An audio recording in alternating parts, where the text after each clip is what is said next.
اس سے آپ کا امیون سسٹم کیا ہوتا ہے, بڑھتا ہے, اور یہ اپنا ٹائم پورا کر کے نکل لیتی ہیں. تو یہ چیزیں بیماریوں میں شامل نہیں ہے. بڑی بیماری سے محفوظ ہو جس سے تکلیف ہو رہی ہے آپ کو. نزلے میں تو آپ کو تھوڑی, سامنے والے کو تکلیف ہوتی ہے جس پہ چھینکتے ہو آپ, اور جو بلغم کے بڑے بڑے تھپیڑے آپ وضو خانے میں پھینکتے ہیں تو ان کو تکلیف ہوتی ہے, آپ کو تھوڑی ہوتی ہے. زیادہ کہہ گیا میں شاید. تو بڑی بیماری سے باڈی کیا ہو, محفوظ. تو جس کو یہ نعمتیں مل گئیں, نبی صلی اللہ علیہ وسلم کی حدیث کا مفہوم ہے, اللہ نے پوری دنیا کی دولت سمیٹ کے اس کے قدموں میں ڈال دی ہے. بے شک اس کے پاس بیکن ہاؤس اور سٹی اسکول کی فیسوں کے پیسے نہیں ہوں. آپ کہو گے پھر بڑا آدمی کیسے بنے گا, جب اتنے مہنگے اسکول میں نہیں پڑھے گا تو بڑا آدمی کیسے بنے گا؟ اگر بچے کو آپ نے دنیا کی محبت اس کے دل سے نہیں نکالی میرے بھائی, تو پھر ان اسکولوں سے پڑھ کے وہ بڑا انسانوں کی نظر میں بنے گا, اللہ کی نظر میں وہ قارون اور فرعون کہلائے گا. وہ کیا کہلائے گا؟ قارون اور فرعون. اس زمانے میں جب مصر میں فرعون کی حکومت تھی, لوگ کہتے تھے موسیٰ کلیم اللہ معاذ اللہ چھوٹے آدمی ہیں, اور بڑا کون ہے؟ قارون ہے. ایجوکیٹڈ کون ہے؟ قارون. اس کو بزنس کرنا آتا ہے, بزنس سکھاتا تھا وہ لوگوں کو. بڑا کون ہے؟ فرعون ہے. تبھی موسیٰ کلیم اللہ کو یہ تانے دیے جاتے تھے. فرعون بھی کہتا تھا ام انا خیر من ھذا الذی ھوا مہین, میں بہتر ہوں یا یہ, اور ان کو معاذ اللہ کہتا تھا یہ جو کمتر ہیں, یہ سوال کرتا تھا کہ یہ اتنے کمتر آدمی ہیں تو ان سے مجھے کیسے کمپیئر کر رہے ہو. فرعون کو پتا نہیں تھا تو جس کو کمتر کہہ رہا ہے غربت کی وجہ سے, تو 100 دفعہ مر کے پیدا ہو جائے تو موسیٰ کلیم اللہ کی خاک کے برابر بھی نہیں ہے. لوگوں کی نظر میں بڑے اور برے کو مت دیکھو. لوگ تو کہتے ہیں 20ویں گریڈ کا آفیسر بڑا ہے, اللہ کہتے نہیں. اللہ کہتے ہیں جو دنیا سے محبت نہیں کرتا, آخرت کی فکر میں لگا ہوا ہے, وہ بڑا ہے. یہ جتنے بڑے بڑے آج نظر آ رہے ہیں نا, مرنے کے بعد سارے چھوٹے ہو جائیں گے. 4 دن کی 2 ٹکے کی زندگی نہیں ہے یار. اس گاڑی پہ, اس بنگلوں پہ تم فخر کر رہے ہو جب آپ کو 3 بڑی نعمتیں اللہ کی طرف سے مل گئی, رہائش, خوراک اور جسم کسی بڑی بیماری سے محفوظ. پھر اگر آپ ٹینشن لے رہے ہو اس کے بعد بھی, تو یہ آپ کی بنائی ہوئی ٹینشن ہے. اس ٹینشن پہ آپ کو ثواب بھی نہیں ملے گا, اور اس ٹینشن پہ الٹا گناہ ملے گا, ناشکری کا گناہ ملے گا کہ اتنی نعمتیں دی ہیں اس کو نہیں دیکھ رہا, جو چیز نہیں ہے اس کو دیکھ رہا ہے. نہیں تو پھر بہت کچھ ہے, اور ثواب بھی نہیں ملے گا, الٹا گناہ ملے گا. اور تیسرا, فیصلے بھی غلط کرو گے آپ. وہ غلط فیصلے کیا ہوں گے؟ جب آپ ڈپریشن, ٹینشن میں جاؤ گے, آپ کوشش ہوگی یار کسی طرح سے آ جائے, پیسہ آ جائے, عزت مل جائے. عزت چاہنے کے لیے ناجائز راستے اختیار کرو گے, جس سے تھوڑی سی عزت آئے گی, جو لیکن حقیقت میں جو تھوڑی بہت رہ گئی ہے نا وہ بھی جائے گی. حلال سے بچ کے حرام کی طرف جاؤ گے, پیسہ کمانے کے لیے غلط راستے اختیار کرو گے. آج پتہ ہے کیا ہو رہا ہے؟ پہلے زمانے میں لوگ حرام بزنس کرتے تھے, شرمندہ ہوتے تھے, اللہ ہم غلط کر رہے ہیں, علماء کہہ رہے ہیں کہ یہ بزنس جائز نہیں ہے,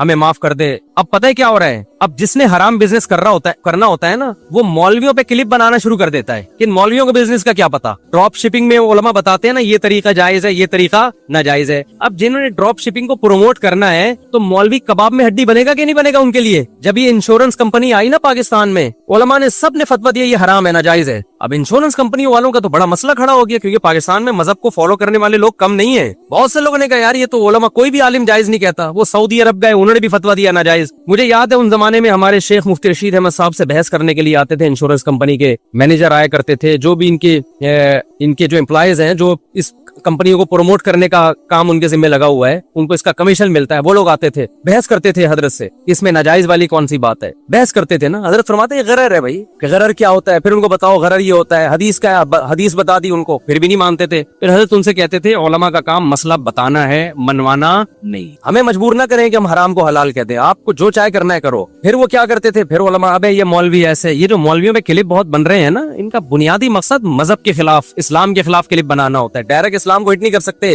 مولویوں کو مذاق اڑانا شروع کر دیتے ہیں. اور جن مولوی جو 2 نمبر مولوی ہوتے نہیں ہے, وہ ہر آدمی پگڑی ٹوپی پہن کے تھوڑی مولوی بن جاتا ہے. تو ڈراپ شپنگ میں جب علماء کہتے ہیں بھائی یہ طریقہ ناجائز ہے, یہ والا جائز ہے, یہ ناجائز ہے, آلٹرنیٹ بھی بتاتے ہیں, تو ظاہر رکاوٹیں بنتی ہیں نا. تو تیسری غلطی, ڈپریشن کے مریض کیا کرتے ہیں, جو پیسوں کی ڈپریشن ہے, جن کو انہوں نے کروڑ پتی بننا ہے, شکر ادا نہیں کر رہے کہ جتنا اللہ نے دیا اس پہ اللہ کا شکر ادا کریں, اور حلال طریقے سے زیادہ کی بھی کوشش کریں. لیکن وہ ٹینشن میں جب جاتے ہیں تو بجائے شکر کرنے کے, ٹینشن ختم کرنے کے, علماء کے خلاف کلپ بازی شروع کر دے کہ یہ حلال ہے, یہ مولویوں کو کیا پتا, ڈراپ شپنگ کا, بلاک چین کا, مولویوں کا کیا پتا, اس میں کیا خرابی ہے. مولوی یہی تو پڑھتا رہا ہے مدرسوں میں بیٹھ کے میرے بھائی, خرید و فروخت کے شرعی حکام ہی تو پڑھتا رہا ہے وہ بیٹھ کے. تو غلط فیصلے سمجھ رہے ہو کہ نہیں سمجھ رہے؟ جو بھی ناجائز سے بچتا ہے نا, اب نکاح کر نہیں رہے, ہینڈ پریکٹس کے حلال ہونے کے فتوے تلاش کر رہے ہیں کہ اس میں کیا خرابی ہے. جب بھی انسان کوئی برائی کرتا ہے نا, اگر اس سے توبہ نہ کریں تو پھر اس کے جواب میں اور بڑی برائیوں میں لگ جاتا ہے, وہ اور بڑی برائیوں میں لگ جاتا ہے. آپ ڈپریشن کے مریض ہو, باپ سے بدتمیزی کرتے ہو. ہونا یہ چاہیے کہ باپ کے احسانات سوچ کے, ماں کے احسانات سوچ کے, اس کے بچپن کے احسانات سوچو. یہ دیکھو یہ گھر میرے باپ نے دیا ہوا ہے مجھے, ساری زندگی اس نے ٹھکانہ دیا, میری پڑھائی پہ خرچ کیا. اب اگر وہ بد کلامی کرتا ہے, بدتمیزی کرتا ہے, تو اس کی ساری نیکیاں ختم تھوڑی ہو جاتی ہیں. کوئی بات نہیں یار, تھوڑا سا ظلم اگر اس نے کر بھی لیا تو اس کی ناانصافیاں کم ہیں, انصافیاں زیادہ ہیں. تو یہ سوچ کے شکر ادا کرے, ہنس کے کھیلے باپ کی تکلیف کو, باپ کی مار کو ہنس کے برداشت کرے. لیکن وہ شکر گزاری نہیں, ناشکری ہے. وہ سمجھتا ہے کہ میرا باپ ظالم ہے, تو اس ناشکری پہ ٹینشن میں جائے گا, ٹینشن میں جا کے اللہ کا غضب اور پھر غلط فیصلہ. وہ غلط فیصلہ کیا ہے کہ باپ کو اینٹ کا جواب پتھر سے دینا ہے. اس سے اللہ کا اور قہر اور غضب آتا ہے اس کے اوپر, اور زیادہ ٹینشن ڈپریشن میں جاتا ہے. اگر وہ تھوڑا یہ سوچ لیتا کہ میری ماں اور میرے باپ کے احسانات ان کے ظلم سے کئی گنا زیادہ ہیں, لہذا اس موقع پہ چیخنا بنتا نہیں ہے, صبر بنتا ہے, تو صبر کر لیتا, اللہ کی نظر میں بھی مقدس بن جاتا, ماں باپ کی نظر میں بھی مقدس بن جاتا. تو ہر غلط ٹینشن میں انسان کے فیصلے کیا ہوتے ہیں, بولو, غلط ہوتے ہیں وہ. تو سب سے بڑا مسئلہ ناشکری کا ہے, اور جب تک دنیا کو مسافر خانہ نہیں سمجھو گے, ناشکری کا عنصر ختم نہیں ہوگا, کیونکہ آپ سمجھتے ہو یہی رہنا ہے. تو میرے بھائی, اگر ہم نے دنیا میں ہی رہنا ہے تو جس کے پاس بحریہ ٹاؤن میں پلاٹ نہیں ہے اس کو خودکشی کر کے مر جانا چاہیے. لیکن اگر ہم نے دنیا سے جانا ہے تھوڑے دنوں کے بعد, اور یہ بھی نہیں پتا آج جانا ہے کل جانا ہے, عصر میں ہوں گے یا نہیں ہوں گے, مغرب میں ہوں گے نہیں ہوں گے, 10 سال کے بعد جانا ہے پتہ ہی نہ ہو, میرے بھائی ایک چھپڑا بھی اگر مل جائے نا رہنے کے لیے, اور میری اللہ سے چاہتی ہے کہ اللہ مجھے چھپڑا ایسا ملے جہاں گائے دم ہلا رہی ہو کھڑی, اس کا اپنا ہی مزہ ہے. گاؤں کا ایک منظر ہوتا ہے نا, ایک چھپڑا مل جائے, صاف ستھرا ہو اور سکون کی زندگی ہو وہاں پہ. آپ کہہ سکتے ہو مسافر چھپڑے میں جا کے رہو, شہر میں کیوں رہ رہے ہو؟ شہر میں اس لیے نہیں, کام زیادہ ہے یہاں. میں چھپڑے میں جا کے رہوں گا تو تم لوگ بیان سننے چھپڑے میں آؤ گے. تو شہر میں اس لیے رہنا پڑتا ہے کہ وہاں کیا ہے, کام, تھوڑی محنت, آؤٹ پٹ اس کا بہت زیادہ ہوتا ہے, اس مجبوری سے رہتا ہے انسان. ورنہ میں تو چھپڑوں میں جا کے ہی رہتا, منجی پہ جاتا, بھنڈی کھاتا گاؤں دیہات کی. یہ جو ہوٹل ہوتے ہیں نا چھپڑے کے, ان کی دال کھاؤ, مزہ نہ آئے, پیسے واپس. خیر, تو اللہ تعالیٰ نے یہ نعمتیں دی ہیں میرے بھائی, سکون, اطمینان دیا ہے, تو سوچ سوچ کے خوشیاں منایا کرو, ٹینشنیں نہ لیا کرو. آپ بولا کرو, اے اللہ ایک چھپڑے سے میں کسی گاؤں میں ہوتا, کسی جھونپڑے میں, میری ضرورت پوری ہو گئی, لیکن تو نے مجھ پر احسان کر کے مجھے شہر میں زندگی دی, شہر میں زندگی دی مجھے تو نے, تو اس پہ اللہ کا شکر ادا کرو. اے اللہ, لوگوں کے پاس رہنے کو گھر نہیں ہے, فٹ پاتھ پہ سوتے ہیں, تو نے مجھے کرائے پہ گھر دے دیا, کرایہ دینے کی طاقت مجھ میں رکھ دی ہے. اے اللہ, بجلی کا بل اتنا زیادہ آیا کہ الیکٹرک والے بل کاٹ کے چلے گئے. اے اللہ, بہت سے لوگ میں نے کرنٹ سے مرتے ہوئے دیکھے ہیں, میرے لیے اب کرنٹ سے مرنے کا چانس تو نے ہمیشہ کے لیے, بولو, ختم کر. یہ تو خیر ایک مزاق کر رہا ہوں, کوئی بات نہیں, بجلی کاٹ کے چلے گئے, ٹینشن نہیں لینی بھائی, سو جاؤ ایسی, تھوڑے دن تک نیند نہیں آئے گی, پھر عادی ہو جاؤ. گاؤں دیہاتوں میں نے بہت لوگ دیکھے جو وداؤٹ بجلی, جی اچھا ستمبر میں کم آیا ہے, یہ تو خوشی سے پاگل ہو جاؤ. پاکستانی تاریخ میں پہلی دفعہ ایسا ہوا ہے کہ ریٹ بڑھ کے دوبارہ, ڈالر اب کم ہو رہا ہے نا, ڈالر تھوڑا سا کم ہوا ہے نا, کچھ اسمگلنگ کو روکا ہے کچھ, تو کتنی خوشی کی بات ہے یار. ٹینشنوں پہ ٹینشن لے رہے ہیں, خوشی کی بات پہ خوشی نہیں لیتے لوگ. میں یہ نہیں کہہ رہا حکمرانوں کے خلاف احتجاج نہیں کرو, وہ تو کرو, لیکن میرے بھائی اللہ کے خلاف احتجاج نہ کرو. انہیں جب ٹینشن میں آتے ہو تو اللہ کو غصہ آتا ہے کہ ساری خوشیاں میں نے دی ہوئی ہیں اور تو پھر بھی ڈپریشن میں جا رہا ہے. تو یہ کام مت کیا کرو. اللہ تعالیٰ سمجھنے کی, عمل کی توفیق عطا فرمائے. جو مولوی ٹائپ کے لوگ ہوتے ہیں ان کا شیطان مولوی ٹائپ کا ہوتا ہے, جو مولوی ہوتے ہیں ان کا شیطان مولوی ہوتا ہے, جو مولوی ٹائپ کے ہوتے ہیں وہ بھی مولوی ٹائپ کا. جو شیطان اتنا ماہر ہے, وہ ہر ایک کو, ہر فیلڈ کا ماہر ہوتا ہے شیطان. اس کو پتا ہے اس بندے کو میں نے کہاں کیسے گمراہ کرنا ہے. آپ کو پتا ہے یہ جو عیسائیوں میں شرک آیا, یہ شیطان لے کر آیا نا. تو کیا شیطان نے عیسائیوں کو عیسیٰ علیہ السلام کے خلاف بغاوت پہ اکسایا تھا؟ کیا مذہب سے دور ہٹایا ان کو؟ نہ. وہ جانتا تھا کہ یہ لوگ عیسیٰ ابن مریم کے اتنے معجزے دیکھ چکے ہیں, اتنے کہ یہ اب عیسیٰ ابن مریم سے دور ہونے والے نہیں ہیں. ان کو آپ کے نبی ہونے پر اتنا یقین ہے کہ میں اگر ان کو یہ وسوسے ڈالوں گا کہ وہ نبی نہیں تھے تو ٹائم ویسٹنگ کے علاوہ کچھ بھی حاصل نہیں ہوگا. ٹائم ویسٹنگ ہے. یہودی کو اس نے یہ ورغلا دیا کہ یہ نبی نہیں ہے, شیطان نے جو ہے نا ورغلا دیا. عیسائیوں کو نہیں ورغلا, وہ تو صبح شام عیسیٰ ابن مریم کے معجزے دیکھ رہے تھے.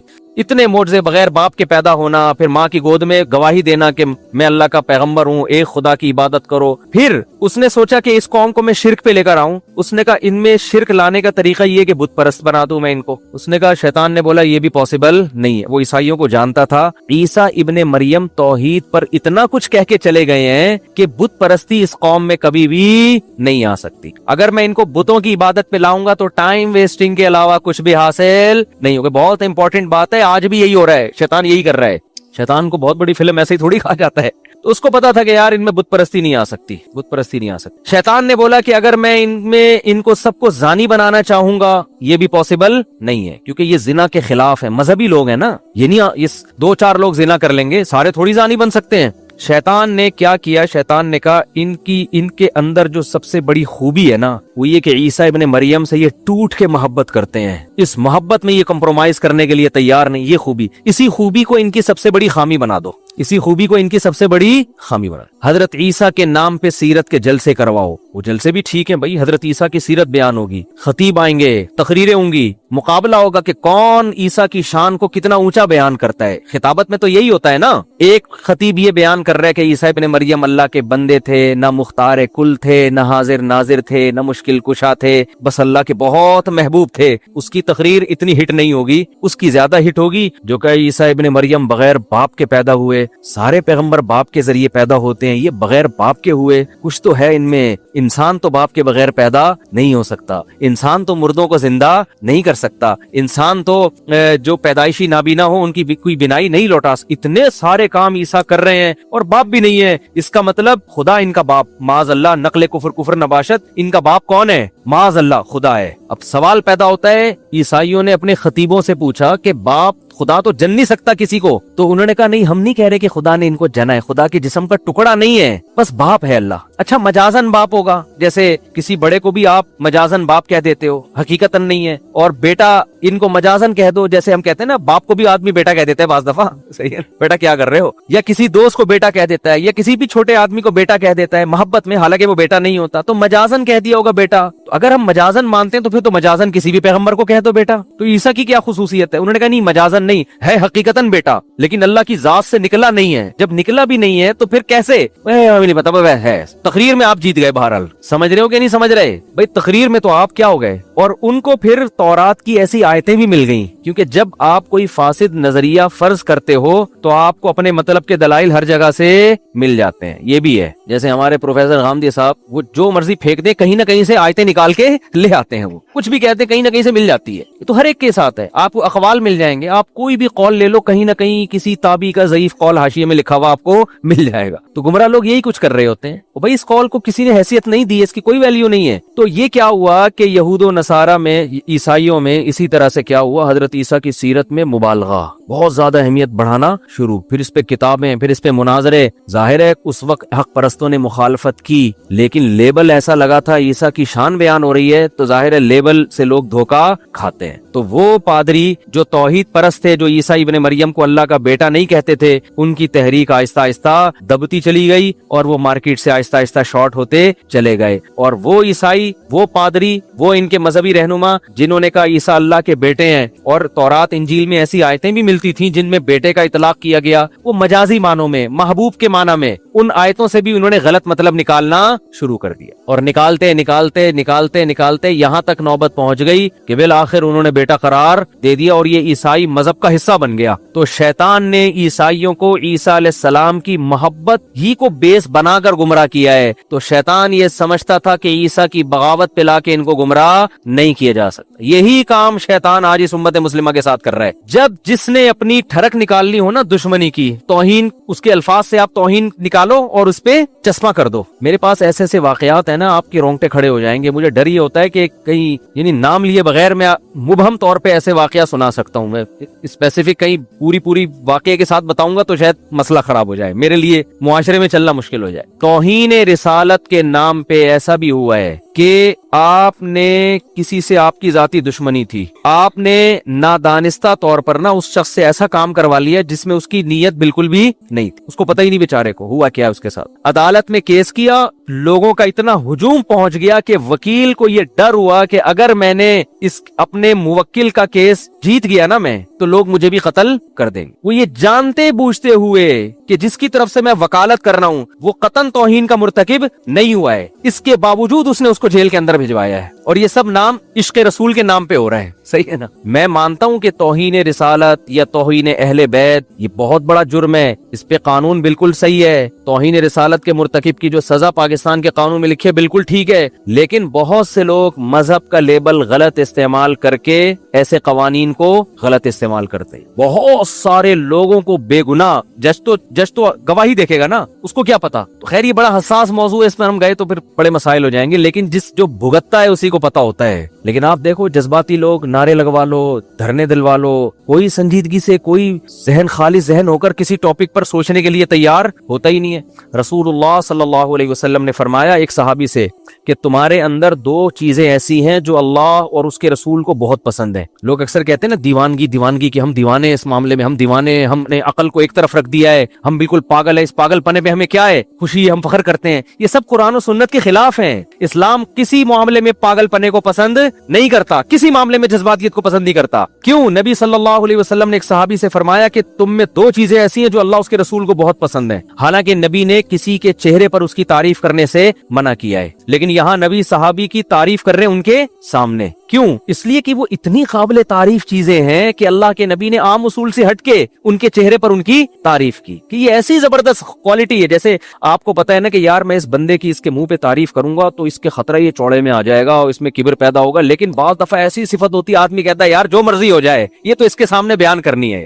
یار ایسی کوالٹی ایسی زبردست, یعنی بعض دفعہ آپ کو کسی سے حسد ہوتا ہے, جیلسی ہوتی ہے, لیکن وہ ایسا کام کر لیتا ہے آپ حسد کے باوجود کہتے ہو یار ماننا پڑے گا اس بندے نے کام بڑا خاندانی کیا. یہ بندہ جو جہلم گیا نا اور اس نے جو 48 گھنٹے کا ٹائم دیا اور پوری ٹائم دے کے تمیز سے واپس آیا, اگر آپ میں تھوڑی سی سینس ہوگی نا, آپ کو کتنا بھی حسد ہو, آپ کتنے بھی جیلسی ہو, آپ کتنے بھی ہمارے نظریات سے اتفاق نہ کرتے ہو, آپ بولو گے یار کام کیا کر دیا ہے خاندانی, اور سامنے والے کے پاس پنپنے کا کوئی موقع دیا نہیں. اب آپ کلپ ریکارڈ کراتے رہو, بیٹھتے رہو, پھینکتے رہو بیٹھ کے, پبلک تو اب بھی سن لے گی آپ. اب اس کی ایک یہی مثال آ گئی. میں اپنی تعریفیں نہیں کرتا الحمدللہ, مجھے شوق نہیں ہے, میں قابل تعریف ہوں بھی نہیں, لیکن یہ ایسا خاندانی کام ہو گیا نا کہ میرا دل کیا یار کوئی کرے نہ کرے ہم خود ہی کر لے. میرا اپنا تو اتنا جوش میں آ گیا یار کام ہم نے کیا کر لیا ہے, خاندانی کر لیا. حالانکہ میں اپنے کسی کام کو خاندانی نہیں کہتا, ہم تو نالائق, لیکن یہ کام ٹیکٹ ہو گیا. اتنی تمیز سے گئے ہم.